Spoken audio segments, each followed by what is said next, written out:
শুভ সকাল বন্ধুরা।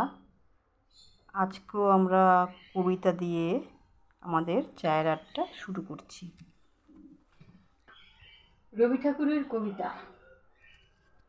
এ কথা স্মরণে রাখা কেন গো কঠিন, এ কথা স্মরণে রাখা কেন গো কঠিন।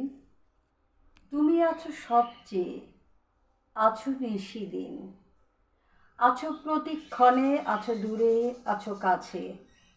যাহা কিছু আছে তুমি আছো বলে আছে।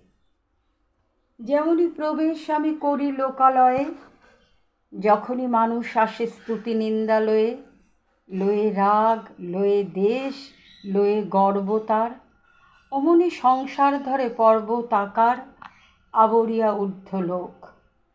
তরঙ্গিয়া ওঠে লাজ, ভয়, লোভ, ক্ষোভ। নরের মুকুটে যে হীরক জ্বলে, তারই আলোকে ঝলকে অন্য আলো নাহি হেরি দুলকে ভুলকে। মানুষ সম্মুখে এলে কেন সেই ক্ষণে তোমার সম্মুখে আছি নাহি পড়ে মনে।